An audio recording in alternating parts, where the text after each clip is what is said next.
여름에 바다로 놀러 갔다가 바닷물 속에서 상처를 입게 되거나 또는 해산물을 먹고 나서 어떤 세균에 감염되면 치명적인 폐혈증을 일으켜 사망에 이를 수도 있습니다. 비브리오 폐혈증이라는 질병인데요. 치명률이 50% 가까이 되는 무서운 질병, 비브리오 폐혈증에 대해 함께 알아봅시다.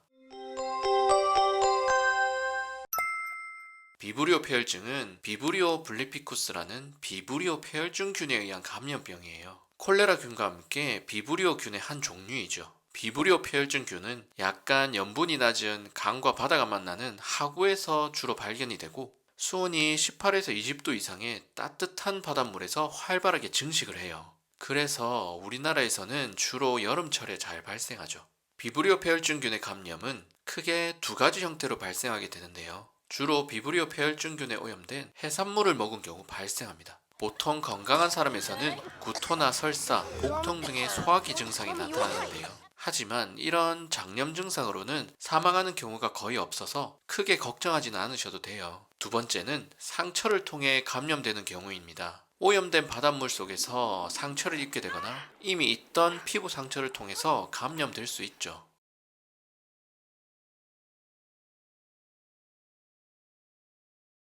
피부 상처 주위가 빨갛게 발적되고 붓고 수포나 궤양 등의 피부 병변이 발생해요. 이 또한 건강한 사람에서는 크게 걱정하지 않으셔도 되지만 조심할 필요는 있겠죠. 하지만 간경변, 알코올성 간질환 등의 간질환자나 당뇨병 등의 만성질환자, 면역 저하자 같은 고위험군의 경우 오염된 해산물이나 상처 감염을 통해 비브리오 폐혈증균에 감염되면 혈액을 타고 세균이 전신에 퍼지게 되는 폐혈증이 발생해서 사망할 수 있습니다.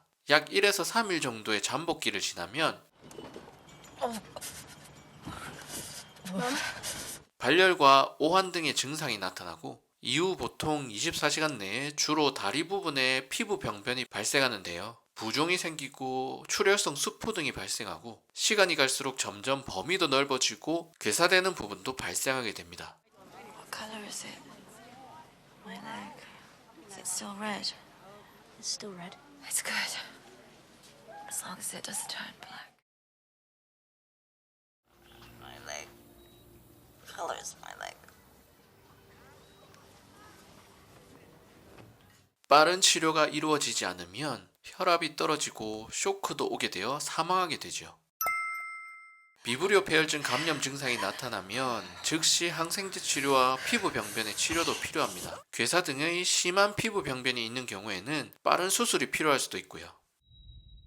비브리오 폐혈증균에 감염되어 폐혈증이 발생할 경우 치명률이 50% 가까이 되기 때문에 예방이 엄청나게 중요하겠죠. 여름철에 해산물을 먹을 때는 팔팔 끓여서 완전히 익혀 먹어야 하고요. 해산물로 요리를 할 때는 수돗물로 깨끗이 씻은 후 요리하고 도마나 칼 등 도구들은 반드시 소독하면서 위생적으로 사용해야 해요. 고위험군 분들은 여름에 해산물을 덜 익혀 먹지 않도록 특히 주의하셔야 합니다. 그리고 바다에서 놀 때는 상처가 생기지 않도록 조심하고 피부에 상처가 있는 사람은 바다에 들어가지 않도록 주의하시길 바랍니다. 우리나라에서는 매년 40에서 70명 정도의 환자가 7월에서 10월 사이에 집중적으로 발생하고 있어요. 해산물을 먹고 또는 바다에서 놀고 난 이후 장염 증상이 나타나고 피부 병변이 발생하는 경우 빨리 병원에 가시길 바랍니다. 그리고 예방수칙을 잘 기억하셔서 비브리오 폐혈증에 걸려 생명을 잃는 사람이 더 이상 없었으면 좋겠습니다.